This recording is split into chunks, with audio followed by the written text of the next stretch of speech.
व्यापी माया विश्वव्यापी माया तिने झाकोळली छाया तिने झाकोळली छाया तिने झाकोळली छाया तिने झाकोळली छाया सत्य गेले भोळ्यावरी सत्य गेले भोळ्यावरी अविद्येची चाली थोडी अविद्येची चाली थोडी अविद्येची चाली थोरी अविद्येची चाली थोरी आपुलेची मन आपुलेची मना करी आपणा वंदन करी आपणा वंदन करी आपणा वंदन करी आपणा वंदन सत्य गेले भोळ्यावरी सत्य गेले भोळ्यावरी अविद्येची चाली थोडी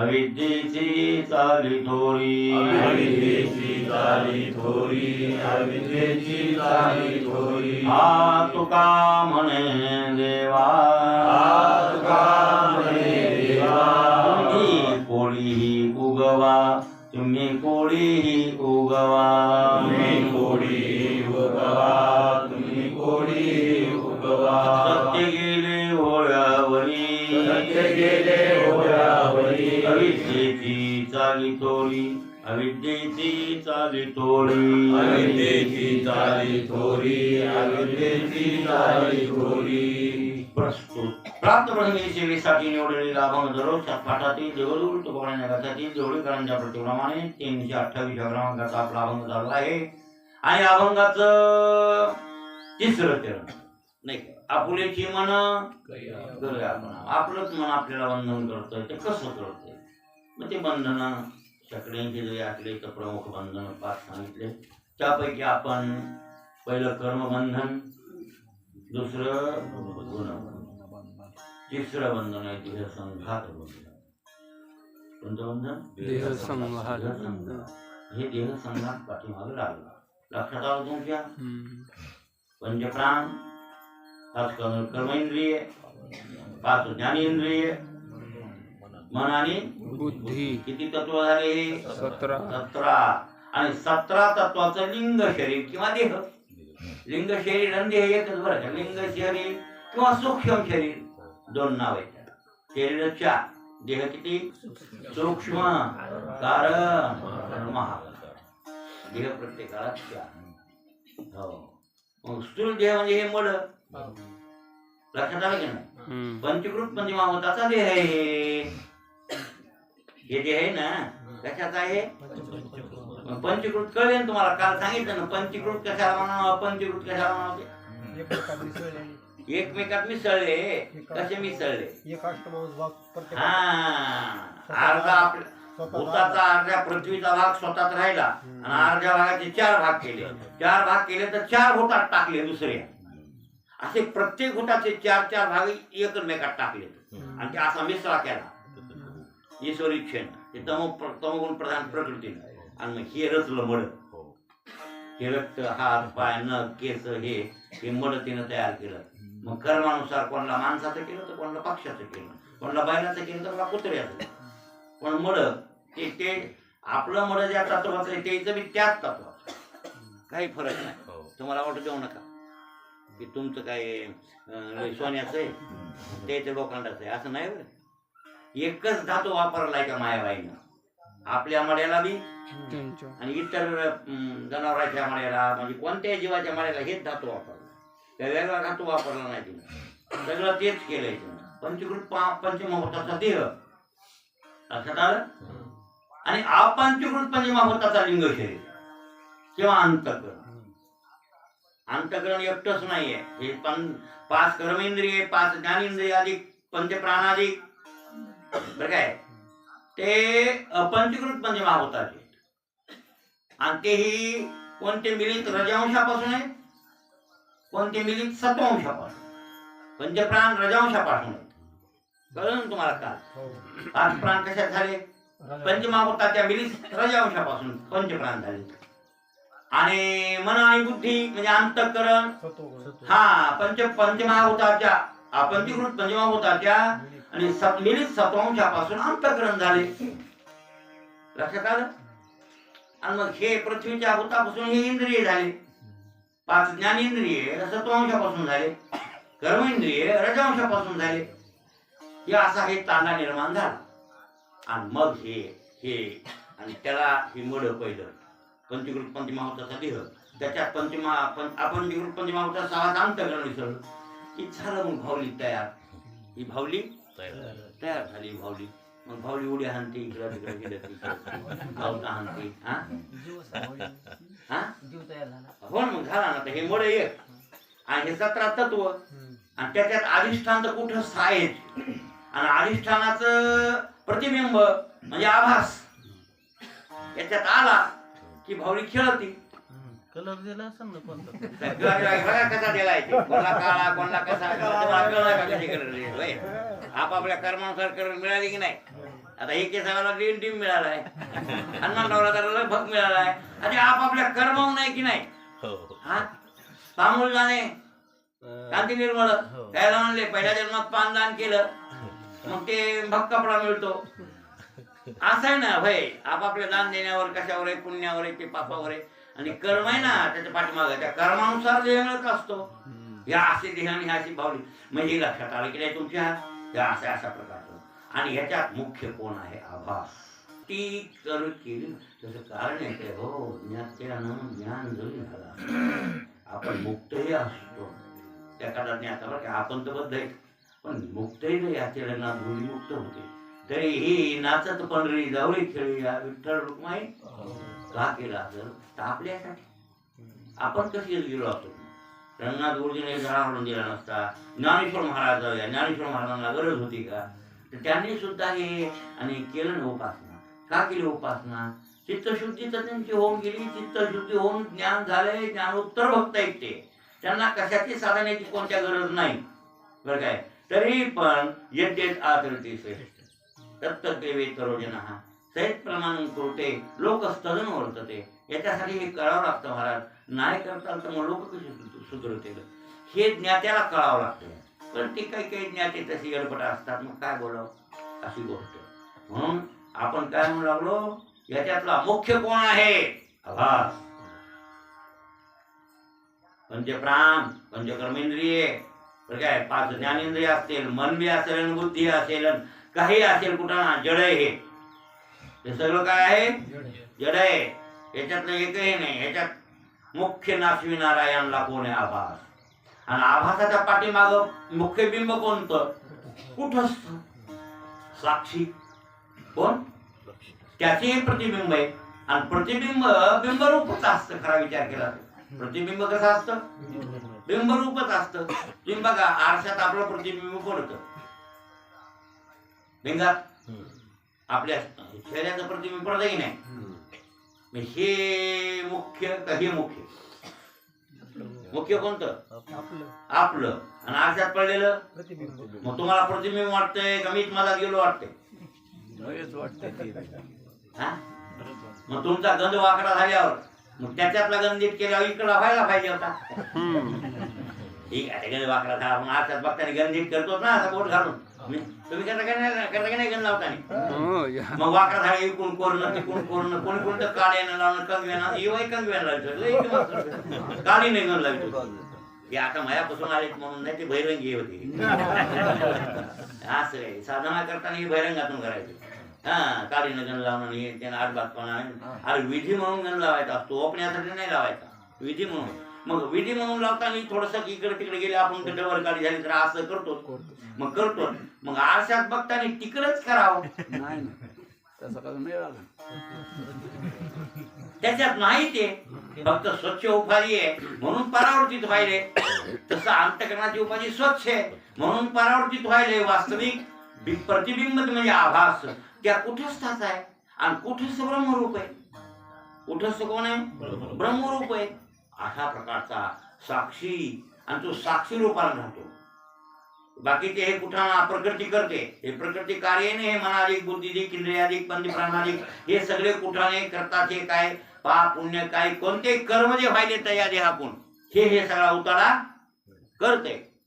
याला संबंध ह्या साक्षीचा काही संबंध नाही, फक्त साक्षी रूपानं तो राहत असतो. गतीर भरता प्रभू साक्षी निवास शरणम सोड है ना. त्यापैकी साक्षी एक शब्द आला मला, त्या गतीर भरता प्रभू साक्षी. मी साक्षी रूपानं राहतो असे म्हणले जाणार. बरोबर आहे ना. साक्षी आहे परमात्मा. हा दीपू ठेविला परिवारी कवना ते निमेना निवारी आणि कवन कवने व्यापारी राहते तीही नेने. तो जैसा का साक्षी होतो ग्रह व्यापार प्रवृत्ती हेतू तैसा मी भूती अनासक्त अनासक्तो तैसा मी भूती अनासक्त भूती अशी नाही, तैसा मी अनासक्तो भूती आहे. लेवल भूती मागल पुढची 2-4 नात भूती घ्यायचं नाही. एकदा तैसा मी अनासक्तो भूती असे. भूती असे तसा मी भूतामध्ये अनासक्त असतो. स्वतः देव सांगायचे. त्याच्या दृष्टांत आमचे शास्त्री महाराज एक थोडा दृष्टांत सांगतो म्हणजे लक्षात येतो. एखाद्या कोठडीत दिवा लावला.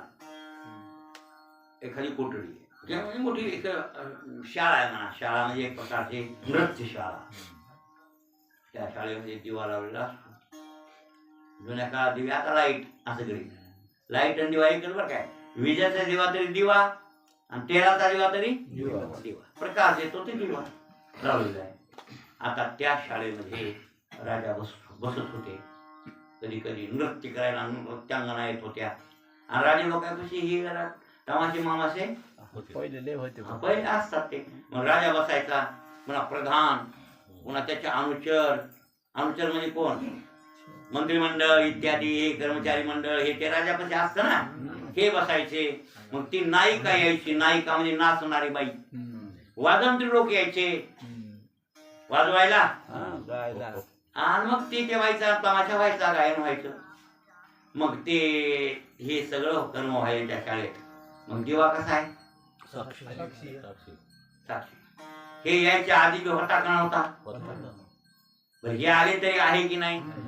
मग आता हे तर तमाशा संपला, हे गेले उठून. मग आहे की नाही, तिथंच आहे की नाही. तसा कुठ इकडे साक्षी आहे. तसा साक्षी कोणता कुठ असतो तसा साक्षी. हे लक्षात ठेवा. हे समजून घ्या. इथं आभास हा राजा आहे.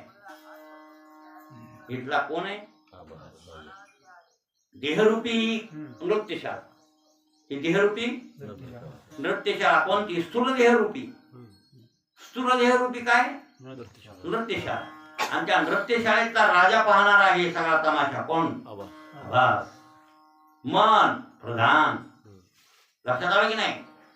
पंचप्राण हे तिथले अनुचर आहेत. दशेंद्रिय हे वाजंद्रिय आहेत. बुद्धी नायिका आहे.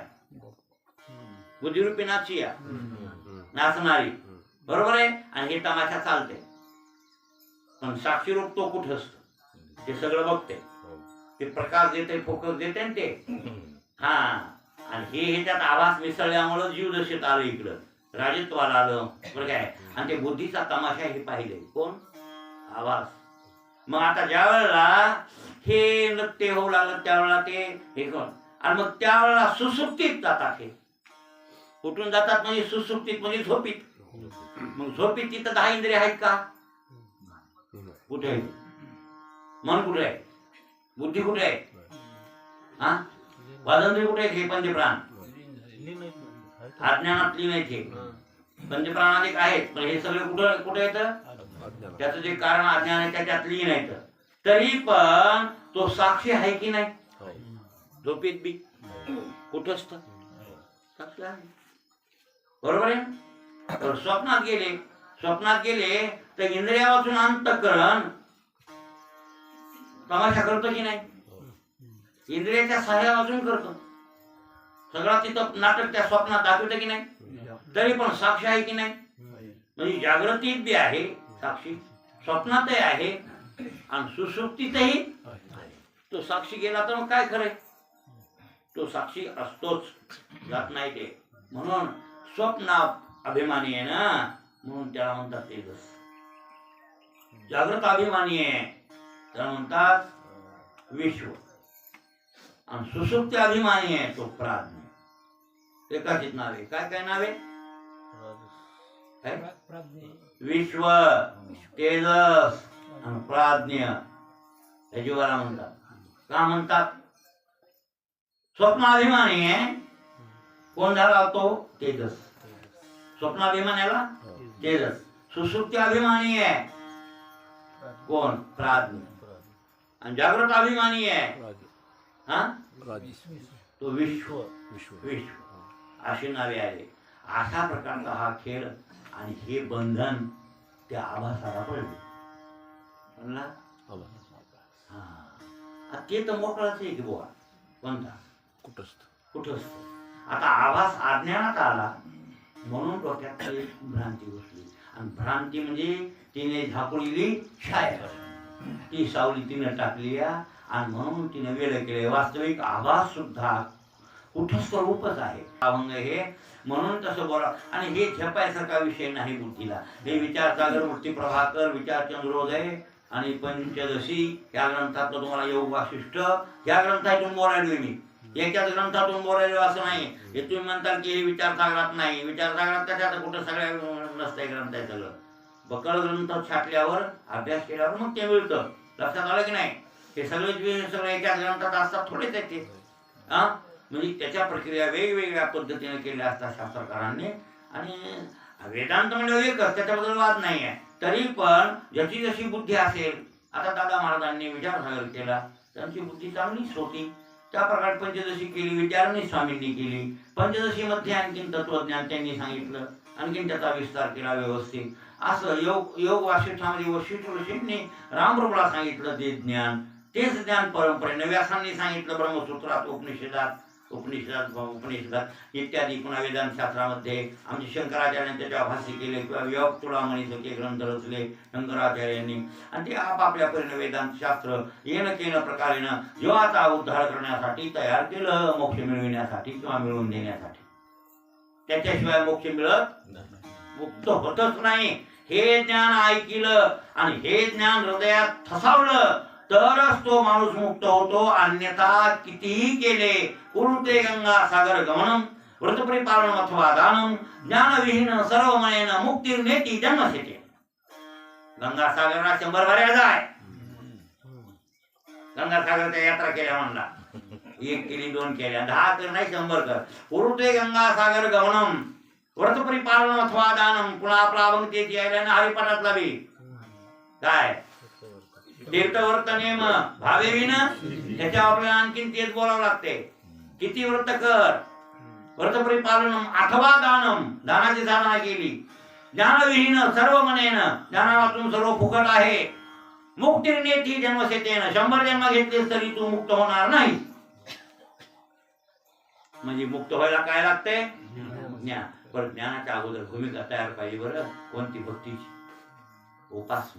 उपासना केल्यावर मग चित्त शुद्ध होते. मग वैराग्य ठसावते. मग हे सगळं जगत पसारा तुच्छ वाटते. काय खरं वाटते हे खरं काय काय संगत येणार नाही आपल्या. मग आपण मुक्त व्हायला पाहिजे. मोक्ष मिळवायला पाहिजे असं डोक्यात पक्क घुसतंय ज्ञान बा. पक्क घुसणं वेगळं वर नव्हे. तसं तर कोणी मसलमण्यात गेल्या मी म्हणतात काय खरंय हो बघत असे म्हणते की नाही. हा तिथून आला की सोडलं डोबड. हे स्मशान वैरागी. हे स्मशान वैरागी इथं कामाचं नाही. इथं जिज्ञासा वैरागी लागतं. आणि जिज्ञासा वैरागी झालं रे झालं की मग सगळा पसारा कसा वाटायला लागतो. तुच्छ वाटायला लागतो. देह सुद्धा तुच्छ वाटतो. देहाचीच किंमत नसेल तर इतर लोकांची काय किंमत आहे त्याला. तुकाराम महाराज स्वतः म्हणले. तुकाराम महाराजकडे एक गेलत एक आपल्यासारखा. आणि आपल्यासारखे संसारिक माणसं कोणाकडून बी सन्मान मिळावा अशी इच्छा. खरं तर आपण जावं प्रल्हाद शास्त्री सारख्याच्या घरी आणि ते उठून आपल्याला पाणी द्यावं. लाज आहे का नाही. बेस्त्रमायला लाज नाही. ते उठून पाणी आपल्याला द्यायची लाज नाही. तुम्हाला कळावं लागतं माणूस. आपण पाणी त्याच्या घरी जाऊन आपण उठून पाणी घ्याव. त्याला द्या उठलं तर बरोबर आहे ना. का आपण प्याव त्यांच्या हातचं. इतकी अपेक्षा कुठं असते का. बरं त्यांच्याकडे व्यवस्था आहे का. जास्त कमी जास्त आपली व्यवस्था आपण बघून. एक जण जगून नागात मुक्कामाला गेला आणि शास्त्री म्हणत काय महाराज मला झोपायचं होतं. ते म्हणले ठीक आहे ते काय करा. ते एक गवंडी गाव करा. तांबडा पटकावर राहतो. तांबड्या पटकावर म्हातारा मिशावर राहतो. कराळे हा. ते कराळे मला थोडंसं पाहायला बोललो. ते करायला मग केलं असं मग करायला सांगितलंय सांगत होते पण स्वतः काय ह्याला गादी टाकून देतील का मग म्हणते शास्त्री मला नाही झोपण्यात लक्ष देत नाही हाय का जमलं काय नाही म्हणजे त्या आपल्यापेक्षा ज्ञात्या माणसाकडून आणि त्याच्या आपल्या सेवेची अपेक्षा का करावी आपण त्याच्या ते जाऊन त्यांना त्रास द्यावा होईल हे त्रास त्यांनी काय काय करावं आपल्यासाठी पण त्याच्यामध्ये एक येणार आहे का शेकड्यांची लोक खेळात येतात उठून तेच करीत बसलं कधी आवड होते त्याला ही अपेक्षा मग तुकाराम महाराजाकडे बी गेलं एवढं आणि महाराजाकडून सन्मानाची अपेक्षा म्हणले काय तुकाराम महाराजांना आम्हाला मान दिला ना तुकाराम महाराज म्हणले एका अभंगात मद लागी नाही देहातीची चाल तो कोठे करू कोळ आणि काचे काय मया देहाची किंमत नाही बघा की इच्छिताती मान मागा देवापासी आणि असा संतीचाची गुंतली आहे जास्त बोलणे नको तुम्हाला मानच पाहिजे असेल तर कोणाला मागा त्या पांडुरंगाला मागा आणि ते बी पुन्हा खुटी ठोकली असा संतीतासी बांधली आहे म्हणजे तुमच्या दैवानं तुम्ही बांधले मान तरी काय फुकट मिळते का कोणाला अन्न मानधन हे तो प्रारब्ध होय आता हनुमान रावला काय कोणी लोक या म्हणतात सगळे का आपल्याला म्हणतात का तसं लक्षात आलं की नाही तुमच्या बोललेलं मान हे नशिबानं घ्यावं लागल का मागून घेतल्यानं जमतंय नशिबानं मिळतंय मान बी धन बी नशिबानं मिळतंय आणि जेवायला बी नशिबानं मिळतंय मग इच्छिताती मान तर मागा देवापासी मायापाशी काय मागायला तुम्ही मान तुम्हाला मानच पाहिजे का कोणाकडे मागा देवाकडे मागा आणि ते बी असाच संचिताशी बांधायची घ्या देव जरी असेल तर तुम्हाला मान देईल पण कसा देईल तुमचं मागचं कर्म बघून सिटी बघायला ना कर्माची अमृत नानानं कोणाला पहिल्या जन्मात सन्मान केलाय मग किती सन्मान अमृत नानानं केलाय त्या टप्प्यानं अमृत नानाला सन्मान देणे बरोबर आहे ना ज्याचं जसं पूर्व कर्म आहे त्या पद्धतीने त्याला मान लोकांना दिलेला असेल तर आपण घेऊ दिलेलाच नसेल तर घरी आल्यावर चहा पाजलं नाही कोणाला कधी कोणाचा चहाचा सिंगल कोणाचा आदरातिथ्य केलं नाही तर दुसरी कशी तुला करते पुढच्या जन्मात तरी म्हणजे पहिल्या जन्मातलं आणि ठाव ठिकाणा पुढच्या जन्मातच येत असतो भोगायला म्हणजे असे तुकाराम महाराज देहाची चाड नाही म्हणतात माझ्या देहाची मला गरज नाही त्याची किंमत नाही तर तूही कुठं करू असे महाराज म्हणले राग असे बोलले महाराज आणि बरोबर आहे महाराज म्हणून एक लक्षात ठेवा अन्नमानादी केले तर हे आपल्याला प्रारब्धान मिळते आभासानं विनाकारण हे अंतकरणाचं तादात्म्य घेतलंय हे तमाशाने हे सगळा पुढचा ह्या गरज नव्हती याला त्या मनाची बुद्धीची तादात्म्य घेण्याची बाबा आपण चेतन आहे आणि हे सगळा उतारा जड आहे आणि आपलं स्वरूप माग आहे कोणतं कुठंच आहे म्हणजे काय माग पाय म्हणले नाही का व्यासे उपराची दृष्टी केली माग दृष्टी केली आणि आभासाकडे पाहाय बाबा तू नाही आभासा तू कुठंच साकडे पाहाय तू कुठंच स्वरूप आहेस मग त्या चेतनाकडे बघावं त्यानं जडाकडे बघितलं आणि जडाचं तादात्म्य घेतल्यामुळं आणि मग मी देहधारी आणि मग जड व्हायला जडाचं तादात्म्य घेतल्यामुळं जड झालं आणि म्हणून हे तुम्हाला देहसंगात बंधन पडलं हे कोणी करून घेतलंय तुम्हीच का लोकांनी केले स्वतः आपुलेची मन घरी आपण बंधन चला पुढे आता दुसरं बंधन आहे म्हणजे कितवं चौथं द्वैताचं बंधन कोणतं बंधन आपोआपच द्वैत तयार झालं मी वेगळा ईश्वर वेगळा मी ईश्वराहून वेगळा मग इतका वेगळा झाला असता मग जगत वेगळंच झालं की जगाचे पदार्थ सगळे वेगळे झाले माया सृष्टी वेगळीच झाली देव जर वेगळा आहे पांडुरंगण मी आपण वेगळे पांडुरंगण आपण वेगळे आहेत का मग पाया पडा काय फिरायला जावं लागतं वेगळं समजिलंय आपण म्हणून चालू वेगळं समजिलं त्याला भेदात ठेवलं बनला तुकाराम महाराज म्हणले महाराज असे भोकरवाले म्हणले नको ब्रह्मज्ञान आत्मस्थिती भाव मी भक्त तो देवायचे असं बरं काय आणि तू स्वामी मी सेवक अमुकण ढमुकण हे सगळं जरी म्हणले असले तरी ते म्हणले पांडुरंग देवा तुकाराम महाराज लोक मयाशी अभेद प्राप्त करून मोक्ष मिळवतात म्हणजे मेन जीव एकच आहे ना, जीव चैतन्य. त्या अंतकरणाचं तादात्म्य आहे, त्यामुळे नाव आलं. वास्तविक कुटस्थाचा फोकस आहे आणि कुठं रूप आहे. आणि असा अभेद जर कुठस्थाची झाला कोणाचा आभासाचा, तर आभास मुक्त आहे की नाही जीव? मग मुक्त आहे. म्हणजे अभेद माझ्याशी प्राप्त करून लोक मुक्त होतात. आणि तुम्ही नको ब्रह्मज्ञान आत्मस्थिती भावन हे ते पुन्हा आणखीन द्वैतातच येता, भेदातच येता. म्हणजे द्वैताचं बंधन हाताने तयार करता. असे देव बोलले. कोणला? तुकाराम महाराज. तुकाराम महाराज म्हणले तुझं मत नाही भेद, सहज केला विनोद. काय काय म्हणले? तुझं मत नाही भेद आणि सहज केला विनोद आहे त्यांचा. ते भेदात नाहीतच. कोण? अद्वैतवादी तुकोबा आहे. जगद्गुरु शंकराचार्य अद्वैतवादी. ज्ञानोबा आहे अद्वैतवादी. एकनाथ महाराज अद्वैतवादी. बरं काय, हे सगळे संत गोरोबा काकादिक सगळे मुक्तावली निवृत्ती नाथांतिक अद्वैतवादी हे लोक. शंकराचार्य सुद्धा व्यास ऋषी अद्वैतवादी आहेत हे सगळे. त्यांना द्वैत नाही का? आणि द्वैत नाहीच महाराज, द्वैत. पण हे द्वैत आपण तयार केले. मी वेगळा, अहो मी वेगळा, देव वेगळा, मी वेगळा.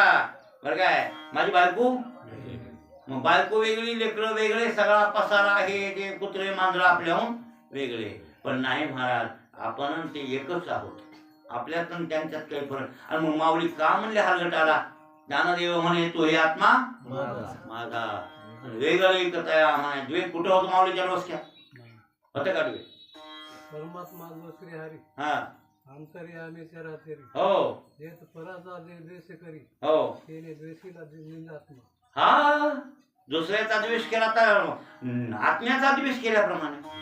द्वेष करू नये कोण्या भूताचा घडो मत्सर वर्म सर्वेश्वर पूजनाचे.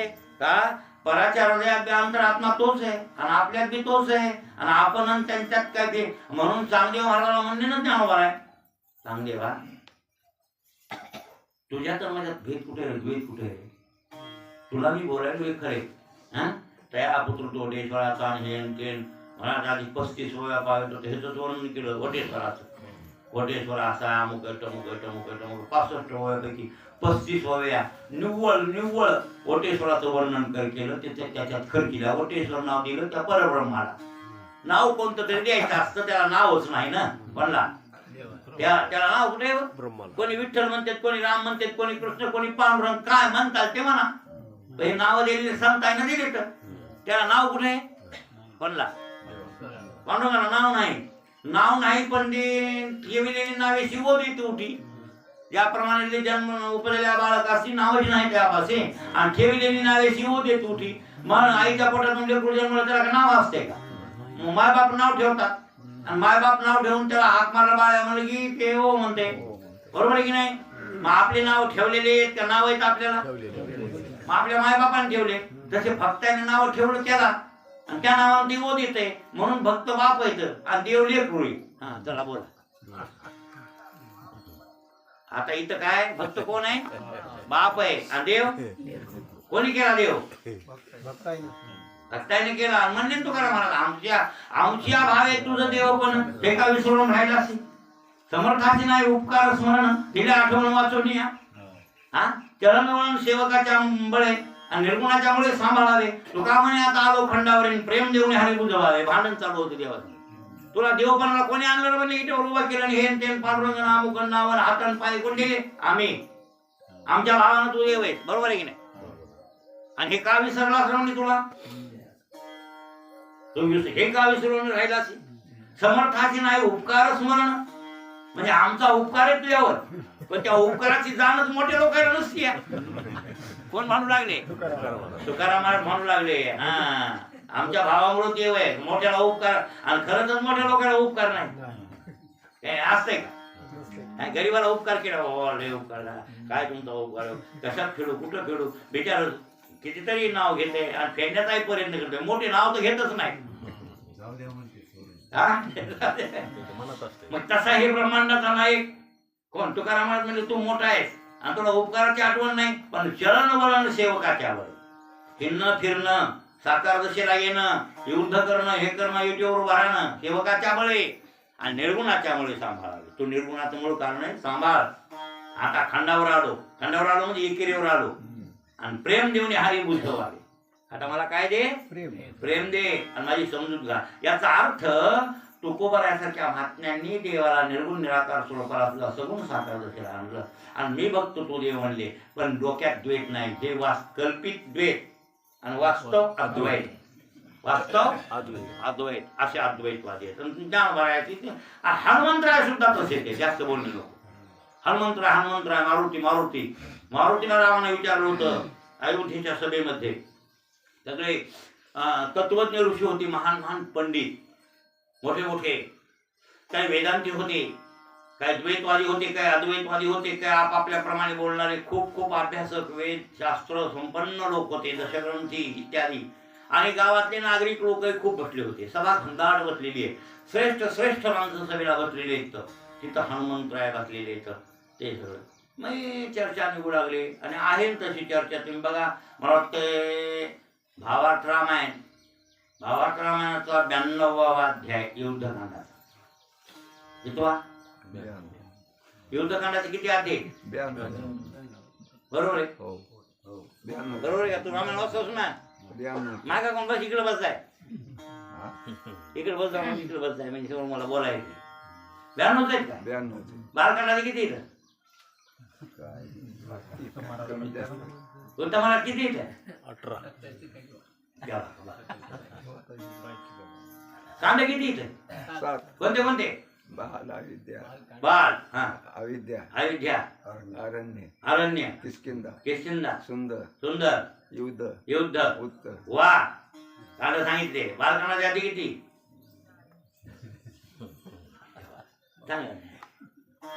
आणि सगळं सांगायचं म्हणजे सगळं अध्याय किती? सगळ्या कांडाचे 7 कांडाचे अध्याय किती बाई? लक्षात नाही मला माहित आहे.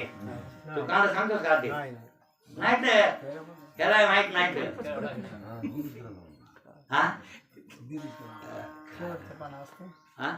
शेवटच्या पाना चित्र बघावं लागणार. हे रामायणाचार्य सगळे लोक नाही. हे सगळे हे गायव, हे उत्तम महाराज, हे विष्णुपंत, हे दत्ता सपकाळ, हे सपकाळ इथला आहे. भाऊ नाहीत ना. कोणते भाऊ? महाराज नाही भाऊ. 297.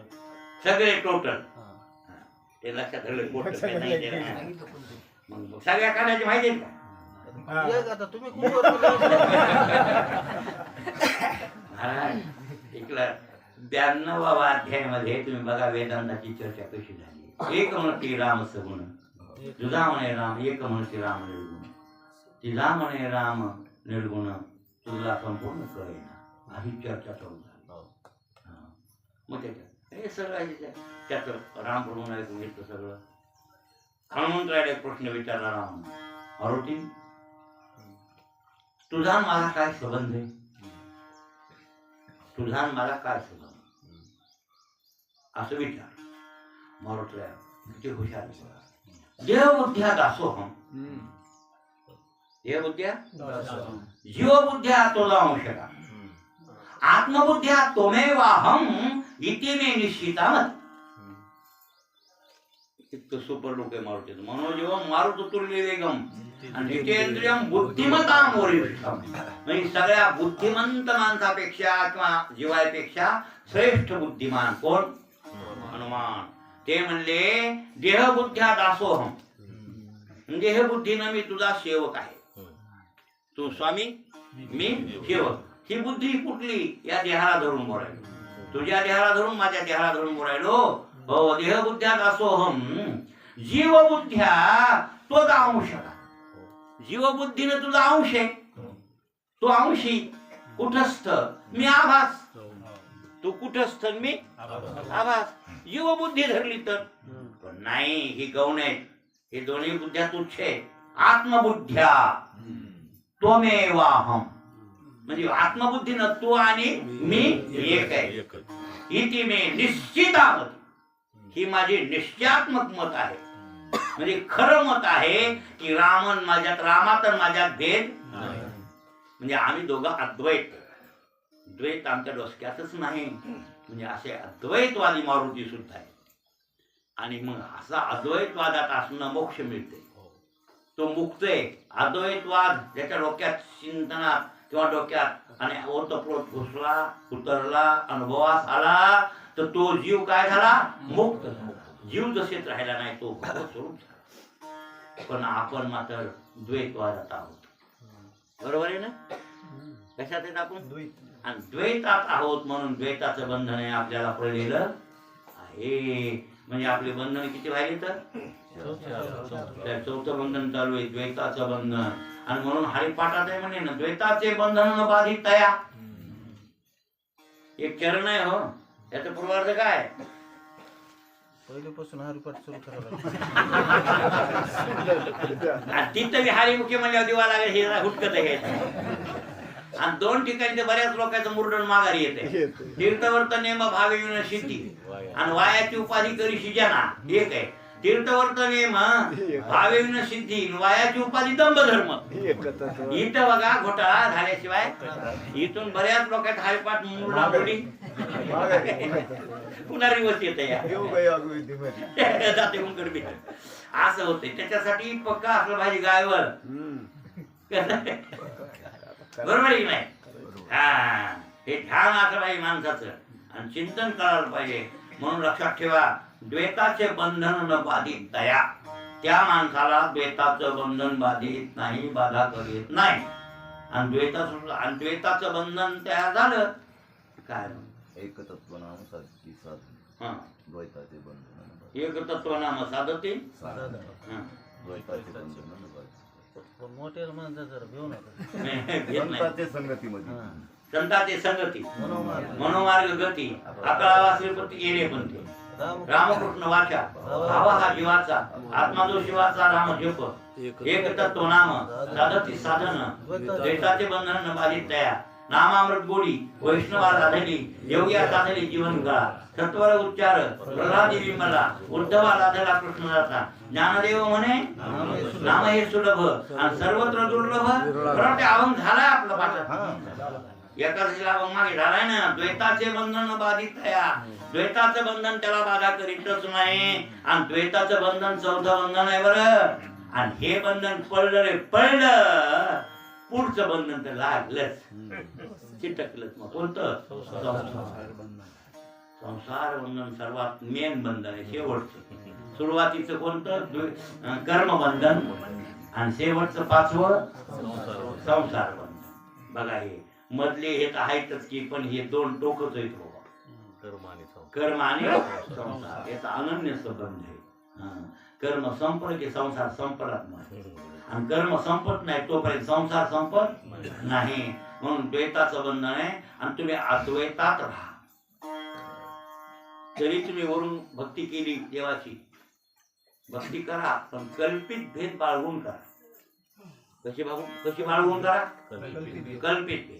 आमच्यातून त्या पांडुरंगात कल्पित भेद आहे, त्याच्यातून आमच्यात भेद ते आम्ही एकच. अरे कुठंच तो ब्रह्मरूप आहे. त्याला बाद समानाधिकरण आहे आमच्या वेदांत शास्त्रामध्ये. थोडक्यात सांगतो मी, लक्षात येईल. आणखी चिंतन आलंच पुढे. ही लोकांना कळण झाले. जरा एवढा अमोल होत तर काही म्हणू नका. पुन्हा सोप्या गवात काय म्हणजे लोकांना बोर होते ना. तुम्ही नाही म्हणणार रे, पण लोक काय काय लोक बोर होतात. बोर होते म्हणजे काय बाबा महाराज सांगायला बाबा. किती दिवस झाले आम्हाला? 13वा दिवस. हा, बरेच दिवस झाले. ते 5 दिवस सोडून नाही हो, ते धरले असले दिवस झाले. त्याला काय करायचं? 5 सोडून आल्यापासून 7वा दिवस आहे. बघा की. हा, त्याच्या आधी सांगू लागलो अभंगाला बरेच दिवस झाले. त्या अभंगाला बरेच दिवस झाले हो. हा, बाग समाधीकरण मुख्य समाज सांगतो सहज आल्या. अरे बाग समानाधिकरण हे करणं गरजेचं आहे आपल्याला हे करणं गरजेचं आहे. कारण काय? शुद्ध ब्रह्म. कोणतं ब्रह्म? शुद्ध ब्रह्म. शुद्ध ब्रह्म म्हणजे की ज्याला कोणतीच उपाधी नाही, असं निरुपाधिक शुद्ध चैतन्य, शुद्ध ब्रह्म. त्या ब्रह्माला ब्रह्म आश्रित माया. ते ब्रह्म आहे ना, त्याला आश्रितच एक माया आहे. आणि त्या मायेमध्ये त्या ब्रह्माचं प्रतिबिंब म्हणजे आभास, आणि त्या आभासाला म्हणतात ईश्वर. आता कोणत्या दशेला खाली आला बरं, म्हणजे शुद्ध ब्रह्मापेक्षा ईश्वर निकृष्ट झाला, शबल ब्रह्म झाला. आता तेच ब्रह्म, त्या ब्रह्माच्या सर्व अंगावर माया व्यापक नाही. ब्रह्मा एवढी माया व्यापक त्याच्या एका अंशावर आहे म्हणले ना, स्वतः देव म्हणले ना, मी एक अंश स्थितो जगत, माझ्या एका अंशावर जगत आहे म्हणले ना. भगवद्गीता वाचनामध्ये कळेल तुम्हाला, सगळ्या स्वरूपावर त्याच्या जगत आहे का? त्याच्या एका अंशावर ही माया आहे. पण ते मात्र असं निरपेक्ष व्यापक आहे. कोणतं? शुद्ध ब्रह्म. मग ते कुठेही व्यापक आहे सामान्य पद्धतीनं. कोणत्याही जीवात आंब्यात तिकडं तिकडं रिकाम्या जाग्यात कुठं इथं तिथं इथं कुठं बी घडी खाली वरी कुठं नाही असं ठिकाण त्याच्याशिवाय असं व्यापक शुद्ध चैतन्य.